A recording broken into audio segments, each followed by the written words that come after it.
afternoon, whatever it is, wherever you are. It's me again, Jen. Hello! And Taylor has decided to join me again. I'm excited. Say hello. Hello. She's like, I don't want to deal with this. But Taylor brought for us to play with the Kawaii tarot deck, which means Cute. Cute. Just a cute tarot deck. Taylor's really into this kind of stuff. You can tell by her t-shirt. You can tell by my t-shirt I'm starting a cult. Anyway, so anyway, we have today for you the death card. the death card. Okay, your death card has a lot going on, Taylor. Start breaking it down for us. Let's start at the top and work our way down.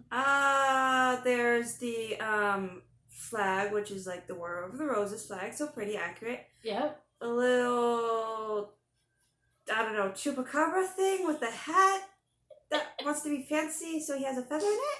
I don't know. And then a mammoth with a bad hair job.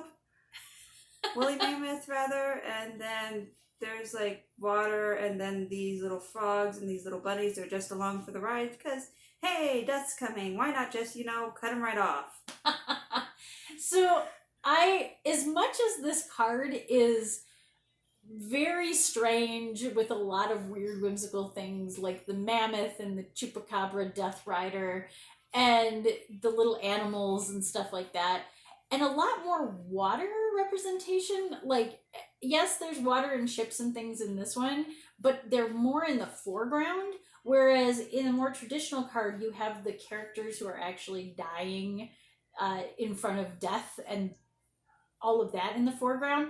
I actually really like that this brings to the fore the ships and things, because we don't talk a lot about that with the death card. In fact, even when I did my deep dive into the cards last month, I don't think I went into this card. I don't think I went into the death card at all. I might have to go back on that. Anyway, so yes, in the background of the death card, we have the waterfall and the sheer face and the water and the boats in the background, which are also transition and transformation. But yours has a big meaning when it comes to transformation, globally speaking.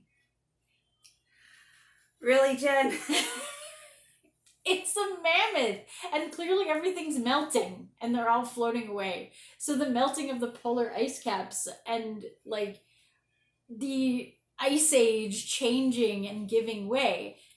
But that makes this death card probably one of the more, I don't know, abundant looking and fruitful, because we know nothing survives in an ice age.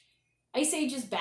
We don't like ice age. Nope. But even though the floods and things that would happen from everything melting and all that stuff, you know that now things are going to be able to grow. Mm-hmm. So the woolly mammoth obviously didn't make it past the ice age. He died off because it wasn't cold enough for him anymore. But because of that, the frogs and the bunnies and all these other creatures who managed to get on their tiny little Noah's Arks, they made it. His bad haircut could protect him. Yes, his bad haircut. Is it a bad haircut, or is it like a fuzzy hat? That's something. I didn't think of that. Maybe it's a fuzzy hat. Like a Mushka hat. But I also like how there's the sun in the background, Yes. which is usually like the sun's positivity and stuff, so it's basically saying things will get better. Yes. And that's a big thing. With the death card, it's really hard to see the positive in it a lot of times for people when they first start out with the tarot. And in this case, partially because it's the cute deck, and I'm sure there's a little element of positivity in every single one of the cards. Mm-hmm. The interesting point with this is that it takes the Ice Age as a great change, a great death, and takes it to another level of now all of these smaller creatures will be able to live while the bigger creatures didn't quite make it. So I think that's super interesting. And maybe I'm reading way into it, but I've looked at these cards and some of them, I'm like, that adds a new perspective right there. So I like it. All right. Thank you again, Taylor, for allowing me to kind of blow your mind on these cards that you thought, oh, they're just cute. And thank you for sharing them with us. You're welcome. And until next time, stay safe, stay healthy, stay happy. Bye!